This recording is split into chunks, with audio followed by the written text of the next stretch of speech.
વિદ્યાલય દ્વારા સંચાલિત ઈ-લર્નિંગ પ્રોગ્રામમાં ફરી એકવાર આપ સર્વેનું હાર્દિક સ્વાગત છે। વિદ્યાર્થી મિત્રો, અત્યાર સુધીમાં આપણે ચેપ્ટર નંબર 15 અંતર્ગત વીજળી વિશેની તમામ બાબતો તેમજ ભૂકંપ વિષયની ઘણી બધી બાબતોને શીખી ચૂક્યા છીએ। આજના આ થિયરીના છેલ્લા લેક્ચરની અંદર આપણે ભૂકંપને માપવા માટેનું એક સાધન કે જેને સિસ્મોગ્રાફ તરીકે આપણે ઓળખીએ છીએ, એ સિસ્મોગ્રાફની રચના, કાર્યપદ્ધતિ, એની આકૃતિ અને ભૂકંપને માપવા માટેનો એકમ રિક્ટર સ્કેલ, એના વિશેની ચર્ચા આપણે આ લેક્ચરની અંદર કરવાની છે। હવે સૌથી પહેલા આપણે વાત કરીએ સિસ્મોગ્રાફની। તો સૌથી પહેલા આપણને સિસ્મોગ્રાફ એટલે શું એ ખબર હોવી જોઈએ કે સિસ્મોગ્રાફની શોર્ટ વ્યાખ્યા આપણને ખબર હોવી જોઈએ, અથવા તો સિસ્મોગ્રાફ કોને કહેવાય।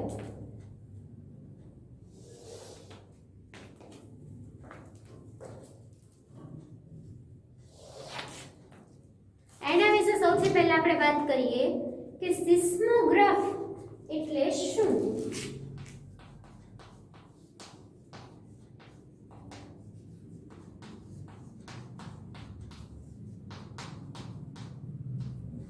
પેપરની અંદર મોટો પ્રશ્ન પૂછાઈ શકે છે કે સિસ્મોગ્રાફ વિશે ટૂંક નોંધ લખો।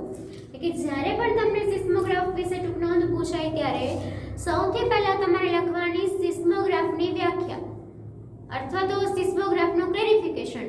શું? તો કે સિસ્મિક તરંગોને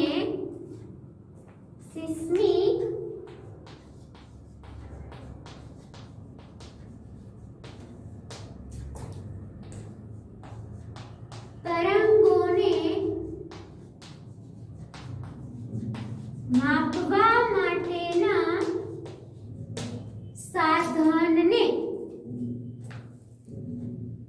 અથવા તો બીજી ભાષામાં લખી શકાય કે સિસ્મિક તરંગોને સિસ્મોગ્રાફ નામના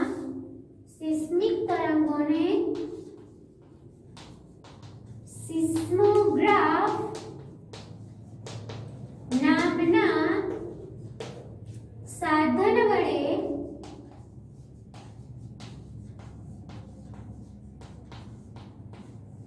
નોંધવામાં આવે છે।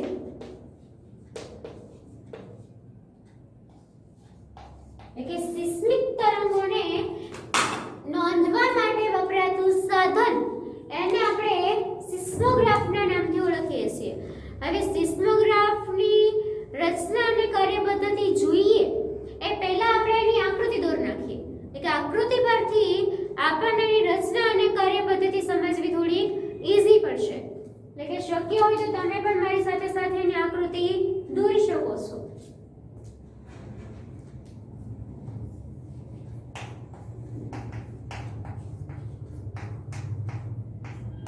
સિસ્મોગ્રાફની આકૃતિ, હવે એની આકૃતિ દોરવા માટે સૌથી પહેલા તમારે એક આધાર દોરવાનો, એક સ્ટેન્ડ દોરવાનો।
છેડે એક લોલકનો ગોળો લટકાવવાનો અને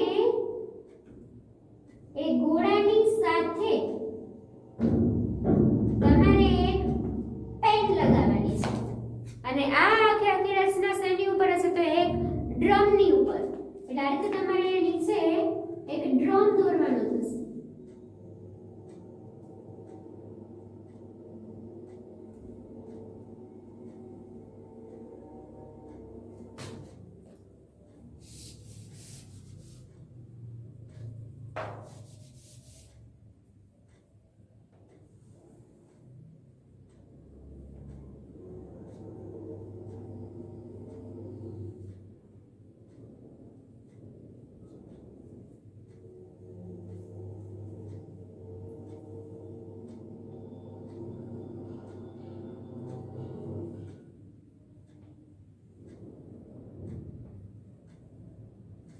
આ રીતે આખો એક ફરતો અથવા તો ગતિ કરતો ડ્રમ છે.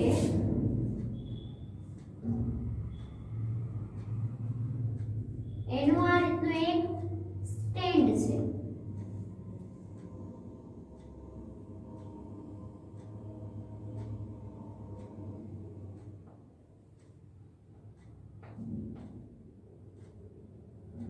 આ રીતે ભ્રમણ કરતો એક ડ્રમ અને આખી સિસ્ટમને ચાર્ટ પેપર ઉપર ગોઠવેલી હોય.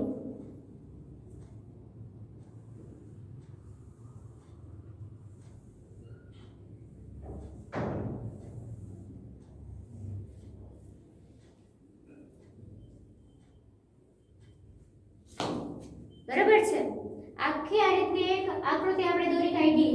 હવે આકૃતિનું આપણે નામ નિર્દેશન કરી દઈએ.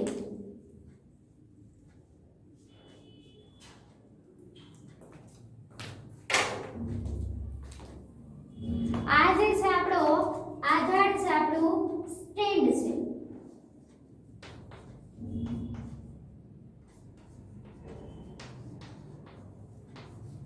અહીંયા એક ચુંબક રાખેલું હોય. આ છે દોરી છે. આ જે તમને ગોળો દેખાય છે લોલકનો ગોળો.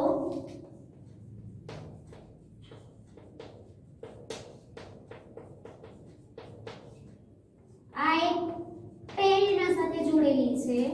આ આખું છે ચાર્ટ પેપર છે અને આ જે છે એક ભ્રમણ કરતું ડ્રમ છે. ભ્રમણ કરતું ડ્રમ એટલે આ રીતની આખી સિસ્ટમ સિસ્મોગ્રાફની હોય છે. જો કે જનરલી ઘણા બધા સાયન્સ ફેરમાં ભાગ લીધેલો હોય અને એ લોકો થોડીક અલગ રીતે આ સિસ્ટમને બનાવતા છે. એટલે કે સિસ્મોગ્રાફ સાયન્સ ફેરમાં તમે ઘણા બધાએ બનાવેલું છે, બરાબર ને?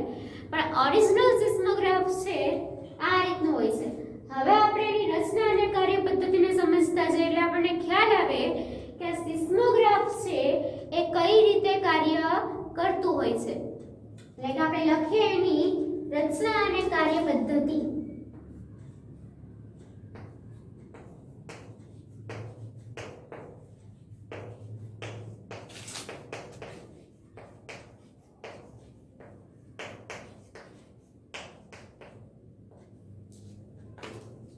શું કીધું છે સૌથી પહેલા તો કે આ સાધનમાં એક સાદો ધ્રુજારી પામે તેવો સળિયો કે લોલક હોય છે. એટલે કે અહીંયા એક દોરી સાથે એક લોલક લટકાવેલું હોય અથવા તો અહીંયા તમે સળિયો પણ લટકાવી શકો છો. ને કેવો એકદમ પતલી દોરી હોય અથવા તો એકદમ પતલો સળિયો હોય કે સેજ અમથી હલબલાવટ થાય, સેજ અમથી ધ્રુજારી થાય તો પણ આ દોરી છે હલવા માંડે કે સળિયો છે હલવા માંડે. એટલે કે દોરી સાથે લટકાવેલો લોલક એટલે કે લોલક કે સળિયાને હલવાને કારણે એની સાથે જે પેન જોડેલી છે પેન છે હલવા માંડે અને પેનના હલનચલનથી આ રીતે અહીંયા દર્શાવ્યું છે એ પ્રમાણે તમને એક આખો સ્ટ્રક્ચર જોવા મળે. એટલે આ રીતે લીટા પેનથી દોરાય.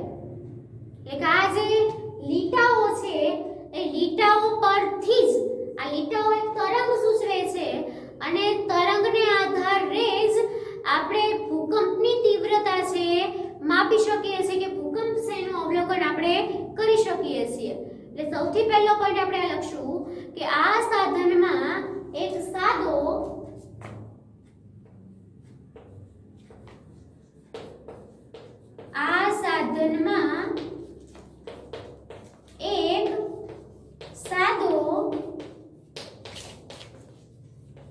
ધ્રુજારી પામે તેવો લોલક કે સળિયો હોય છે.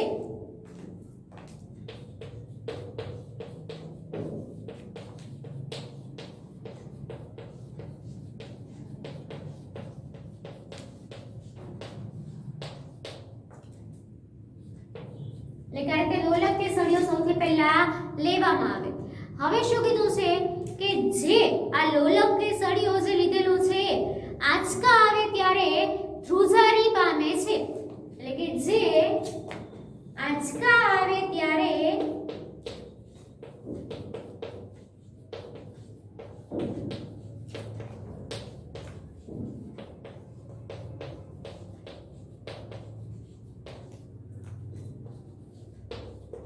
ધ્રુજારી પામે છે. એટલે કે આંચકો આવે એટલે મંડે છે હલવા.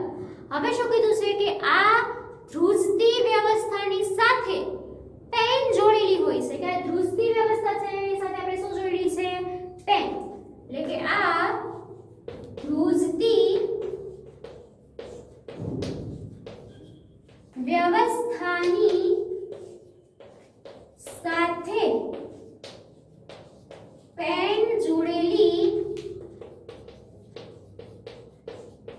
હોય છે.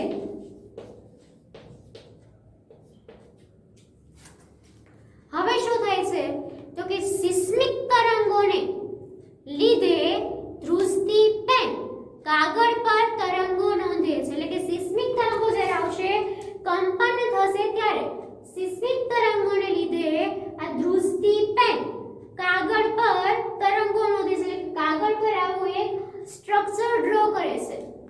સિસ્મિક તરંગોને લીધે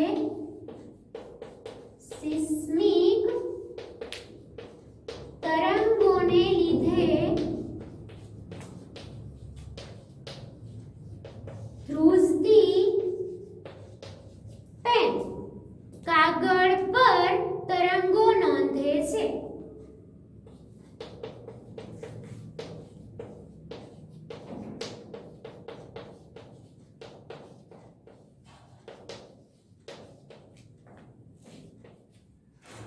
હવે આગળ શું કીધું છે કે આ તરંગોના અભ્યાસથી આ તરંગો છે એના અભ્યાસ પરથી વૈજ્ઞાનિકો ભૂકંપનો સંપૂર્ણ નકશો તૈયાર કરી શકે છે.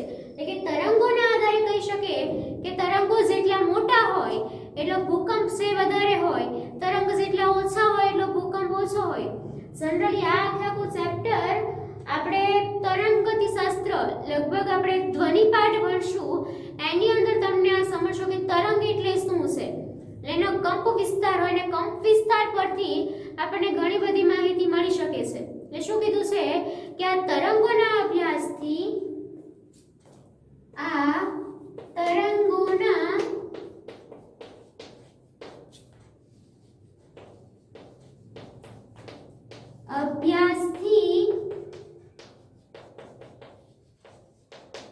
વૈજ્ઞાનિકો ભૂકંપનો સંપૂર્ણ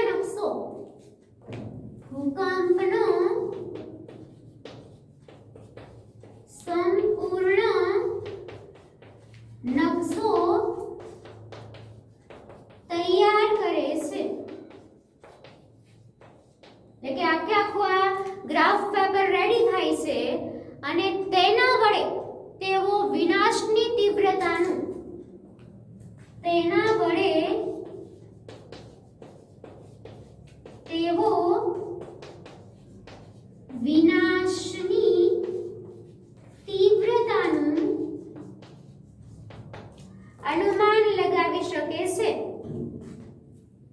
અનુમાન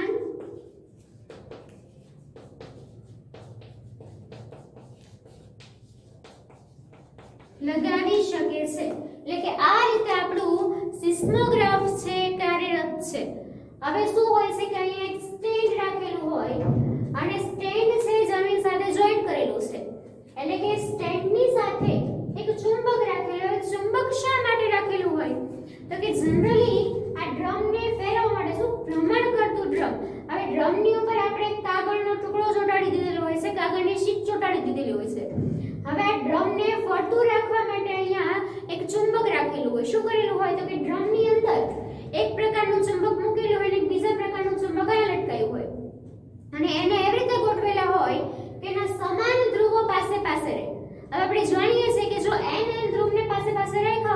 તો બંને વચ્ચે અપાકર્ષણ થવાનું છે, એટલે કે આ ચુંબકનો એક ધ્રુવ અને ડ્રમનો એક ધ્રુવ પાસે રાખવાથી આ ડ્રમ છે એ ચુંબકીય અસરને કારણે સતત ગતિમાં હશે, એટલે કે સતત ને સતત આ કાગળ ઉપર છે પેનના લીટા દોરાતા જતા હોય દોરાતા જતા હોય દોરાતા જતા હોય, પણ જો ભૂકંપ આવે તો સ્ટેન્ડ હલશે અને સ્ટેન્ડની સાથે લોલક હલશે અને લોલકની સાથે જોડેલી પેન હલશે, એટલે પેન છે આ રીતે કાગળ ઉપર હલતી જાય એમ એનું આખું જે તરંગ છે એનો કંપ વિસ્તાર છે આખો દોરાતો જાય, અને એના આધાર પર વૈજ્ઞાનિકો છે નક્કી કરી શકે કે ભૂકંપની તીવ્રતા કેટલી છે અને એનું બધું અનુમાન એ ફક્ત ને ફક્ત એમને દોરેલા પેન વડે દોરેલા તરંગોને આધારે નક્કી કરી શકાય છે, એટલે કે આ એકદમ સાદા સાધનને સિસ્મોગ્રાફ કહેવામાં આવે. જનરલી આને શું કરેલું હોય તો કે જમીનથી એકદમ નીચેની સપાટી સાથે આ રચનાને એવું પણ બને કે ઘણીવાર આખી દટાયેલી રચના હોય, અંદર આખો નાનો અમથો ગોખલો કરીને આ વસ્તુને અંદર દાટી દીધી હોય કે જેથી કરીને આખી સિસ્ટમ છે ભૂકંપ આવે તો તરત જ ખ્યાલ આના પરથી મેળવી શકાય. ક્લિયર? હવે શું કીધું છે આપણે છેલ્લી વસ્તુ ભણવાની છે રિક્ટર સ્કેલ. રિક્ટર સ્કેલ શું છે આપણે જોઈએ.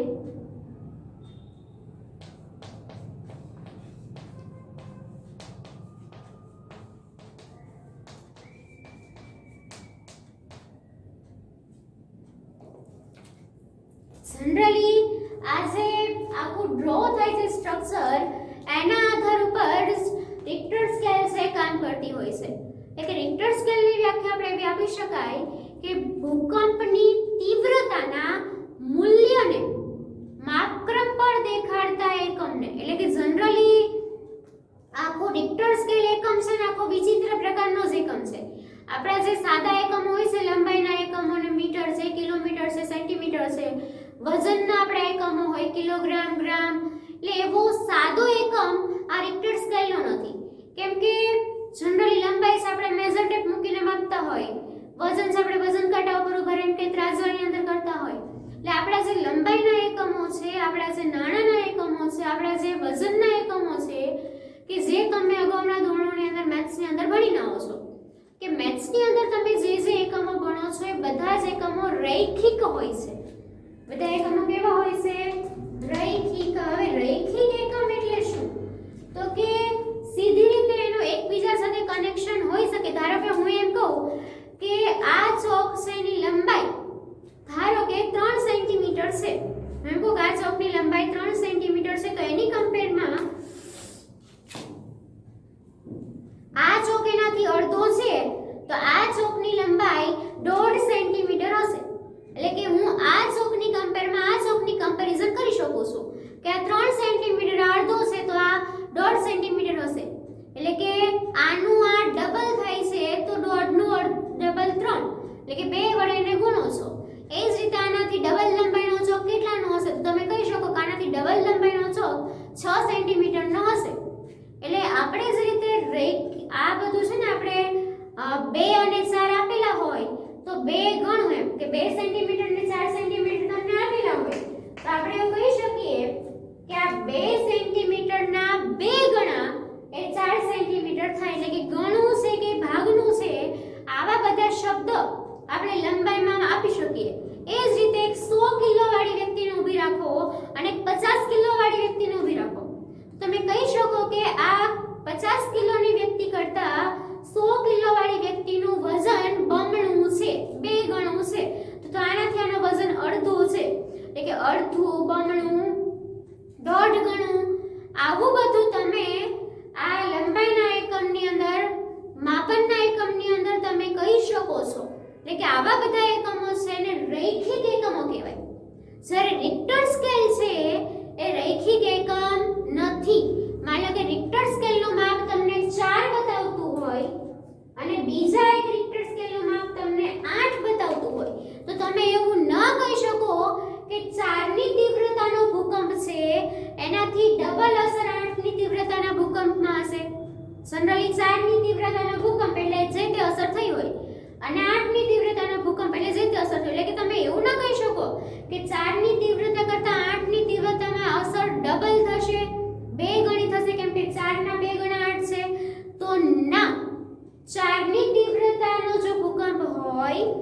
એની જેટલી અસર છે એના કરતા 8 ની તીવ્રતાનો જો ભૂકંપ હોય તો એની અસર 1 લાખ ગણી હોય છે. જનરલી તો આપણે 4 ના ડબલ 8 થાય, બરોબર? એટલે કે આપણે ડબલ જો માપતા હોઈએ તો આપણે એવું કહેતા હોઈએ કે 4 ની તીવ્રતાનો ભૂકંપ છે એના કરતા 8 નો ડબલ હોય, તો ના, આ એકમ રિક્ટર સ્કેલ એકમ છે, રેખિક એકમ નથી, અરેખિક એકમ છે. એટલે કે અહીંયા બે નું જેમ માપ વધે, માની લો કે 4 છે એમાં 2 વધીને 6 થાય, તો દરેક વખતે 1000 નો ગેપ હોય છે કે 4 ની તીવ્રતાના ભૂકંપ કરતા જો 6 ની તીવ્રતાનો ભૂકંપ હોય તો એની 1000 ગણી અસર વધારે હોય. 8 ની તીવ્રતાનો ભૂકંપ હોય તો 6 ની અસર કરતા 1000 ગણી, અને 4 ની કમ્પેરિઝનમાં કરો તો 6 મીંડા એટલે 10 લાખ ગણી અસર એની હોય છે. એટલે આ રીતે રિક્ટર સ્કેલના માપ પરથી એની વિનાશકતાનો અંદાજ તમારે રૈખિક રીતે લગાવી નહીં શકો. આ રીતે 1000 ના મૂલ્યમાં સીધા જ 2 મીંડા વધારતા જવાના, 3 મીંડા વધારતા જવાના, એટલે કે 1000 ગણી, 10000 ગણી, લાખ ગણી, 10 લાખ ગણી એની અસરો હોય છે. એટલે આવું જે માપ છે ભૂકંપની તીવ્રતાના, અને તીવ્રતા નક્કી કોની આધારે કરાય છે તો કે સિસ્મિક તરંગોને આધારે. એટલે કે આ આખો સિસ્મિક તરંગનો આખો ગ્રાફ છે, આખો જે સ્કેલ છે અને આખો સ્કેલ માપ કહેવાય. અને આ ગ્રાફને રિક્ટર સ્કેલની અંદર દોરી અને પછી તમે કેટલાની તીવ્રતાનો ભૂકંપ છે નક્કી કરી શકો છો. એટલે કે જે રીતે આપણે લંબાઈનું માપન ને વજનનું માપન જેટલું ઈઝી છે એટલું ઈઝી માપન રિક્ટર સ્કેલનું નથી. અત્યારે જો કે તમારે છે નહીં, લગભગ 12મા સુધી રિક્ટર સ્કેલના કોઈ પ્રયોગો આવતા નથી. અગાઉ તમે જોશો ફર્ધર સ્ટડી 12 પછી કોલેજ લેવલે કદાચ તમારે રિક્ટર સ્કેલના પ્રયોગો કરવાના આવશે. બાકી ત્યાં સુધી રિક્ટર સ્કેલ કેવું છે એ કોઈને ખબર નથી. ફક્ત આપણે એટલું યાદ રાખવાનું છે કે ભૂકંપની તીવ્રતાના મૂલ્યને ભૂકંપની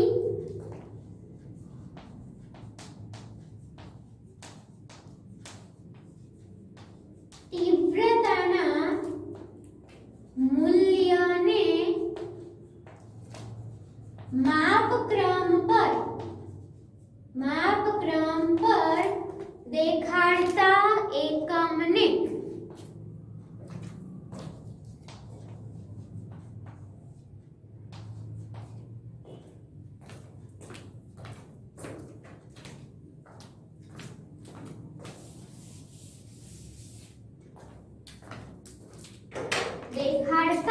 એકમને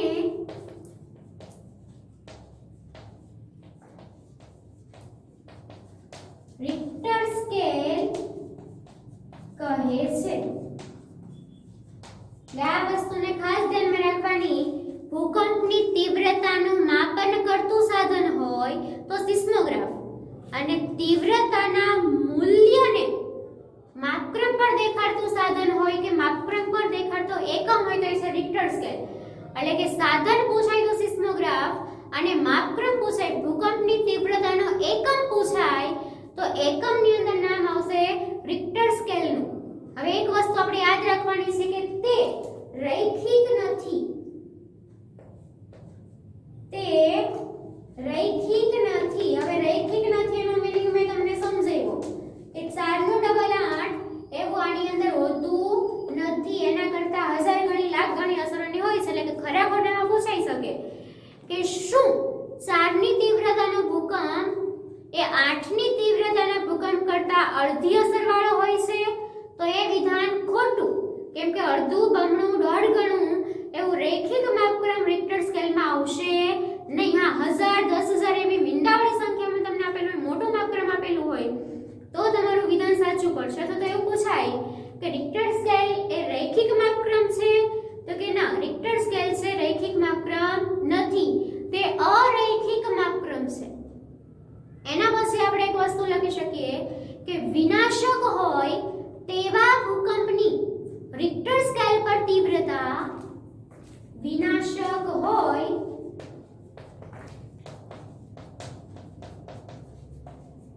તેવા ભૂકંપની રિક્ટર સ્કેલ પર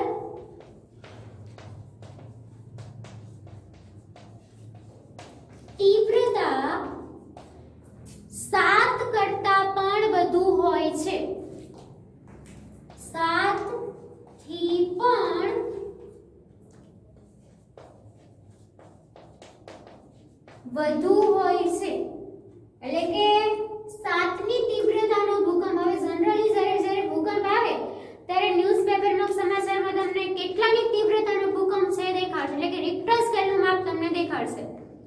એટલે જો તમને માપક્રમમાં 1ની તીવ્રતા, 2ની તીવ્રતા, 3ની તીવ્રતા એવું કંઈ કહે તો સમજવું કે બહુ મોટો ભૂકંપ હશે નહીં. પણ જો તમને એમ કહે કે 7ની તીવ્રતાનો ભૂકંપ છે તો માનવું કે મોટો ભૂકંપ હશે. એ જ રીતે જો વાત કરીએ તો આપણા જે બહુ મોટા ભૂકંપો ભારતના મેં તમને અગાઉ લખાવેલું છે કે જે આપણા ભુજની અંદર કે કાશ્મીરની અંદર આવેલા હતા, એ બંનેના ભૂકંપની તીવ્રતા 7.5 થી પણ વધુ હતી. એટલે 7 એટલે તો મેક્સિમમ, એટલે કે વધારેમાં વધારે વિનાશક અસર કહેવાય. જ્યારે 7.5 એટલે 7ની તીવ્રતાનો ભૂકંપ એનાથી 100 ગણી વધારે અસર 7.5 ની અંદર હોય એમ. એટલે બહુ વધારે ભયાનક અસર એ ભૂકંપની હતી. એટલે કે લખી શકાય, આપણી જાણકારી માટે તમને પૂછાઈ શકે કે ભુજ અને કાશ્મીર બંનેના ભૂકંપની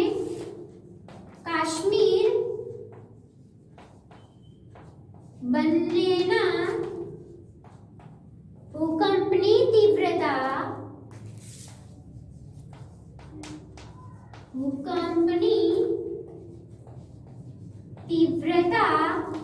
7.5 થી પણ વધુ હતી. અને એટલી મોટી તીવ્રતાનો ભૂકંપ છે એ બહુ મોટી અસર ઉપજાવી શકે છે. ક્લિયર?